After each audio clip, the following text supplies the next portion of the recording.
लतीफ़ खोसा साहब ने कहा कि मैंने जरदारी साहब से कह दिया था कि अगर बिलावल साहब हाथ बांध के शहबाज शरीफ साहब के सामने नजर आए तो मैं बिल्कुल आपके साथ नहीं होऊंगा। खैर ये तो झूठ बोल रहा है, बिल्कुल बिल्कुल कभी बोल ही नहीं सकता ये जरदारी साहब के सामने। ये मेरे दोस्तों का मेरा भाई है, वो कभी भी जरदारी साहब को ये अल्फाज कह नहीं सकता कि मैं उन्होंने कहा मन मन की गालियां जरदारी साहब पढ़ रही हैं बाहर, मेरे प्रोग्राम की रिकॉर्डिंग मौजूद है, मन मन की गालियां। भाई कभी नहीं कहा। मेरी बात पे यकीन नहीं है आपको, उसकी बात पे यकीन नहीं नहीं नहीं नहीं मैं कतन आपके कैसी बात आप कर रहे हैं। कभी नहीं कहा। हाँ अभी कहते होंगे। देखिए सियासत में जुल्फ़िकार अली भुट्टो भी फॉरेन मिनिस्टर रहा था, अयूब खान के सामने वो फॉरेन मिनिस्टर था। मगर सियासत ऐसी चीज़ है कि अपने अमल से आगे ले आती है। चौधरी एतजाज़ भी नहीं आपके साथ, खोसा भी चले, खोसा साहब का तो आपने बता दिया। चौधरी एतजाज़ का ज़ाती तौर पे नवाज शरीफ के साथ मसला है।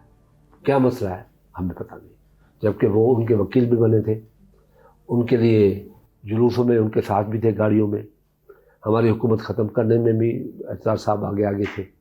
आपकी हुकूमत ख़त्म करने में जुलूस निकाला ना कि 8वीं फिर यूसुफ रज़ा गिलानी नॉकआउट हुए। हाँ अच्छा, नहीं तो आप तो नहीं, नॉकआउट को जब सुप्रीम कोर्ट ने नाअहल कर दिया तो उससे के एतजाज़ की वजह से नहीं हुआ, मगर एतजाज़ इतना नज़दीक था इमरान खान। आप कह रहे हैं ना एतजाज़ साहब चौधरी इफ्तिखार को बहाल करवाते ना वज़ीर आज़म निकलते, आप ये कह रहे हैं बेसिकली। नहीं, बहाल भी करवाया नवाज शरीफ के थ्रू। नवाज शरीफ ने जलसा किया था ना, नवाज शरीफ ने जुलूस निकाला था ना। एतजाज़ ने कहा कि चौधरी, एतजाज़ तो चौधरी का नाम ऐसे लेता था जैसे पीर मुर्शिद का। नहीं तो इसमें और एतजाज़ की गाड़ी की कीमत लगी थी उस वक्त चौधरी इफ्तिखार की वजह से 30 लाख रुपए। हमें दो ये गाड़ी के चौधरी, इतना एतजाज़ खुश होता था। मगर हालात ने एतजाज़ को साबित कर दिया कि तुम्हारा ये फैसला गलत था।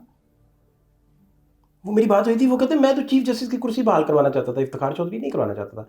मैं तो इफ्तिखार चौधरी का नाम मेरा दोस्त, मेरा मुरीद, मेरा भाई इफ्तिखार चौधरी का नाम वैसे लेता था जैसे पीरों का नाम लिया जाता है, इज्जत और एहतराम के साथ। ये चीफ जस्टिस की कुर्सी तो बहाल थी, बहाल हो गई, कब इनकार था। पीरों की तरह नाम लेते थे। हाँ बिल्कुल। फिर उसको जब पता पड़ा कि ये अंदर से क्या है, तब तक वो उसके बेटे की जो करप्शन की बात एतजाज़ जब चौधरी साहब के पास ले गया। नहीं तो इसके मास्टरमाइंड तो जनरल क्या नहीं थे बेसिकली, कोई भी था। बाकी लोग आपके दोस्त तो यूज हो रहे थे ना। चौधरी इफ्तिखार के बेटे के करतूत लेके अपने बाप के पास गया कि ये अपने बेटे के करतूत देखो, समझाओ। चौधरी एतजाज़ से लेके गया। हाँ, तो चौधरी एतजाज़ को इफ्तिखार चौधरी ने कहा कि तुम समझा दो। वहाँ से चौधरी साहब की उसके साथ इख्तिलाफात शुरू हुए।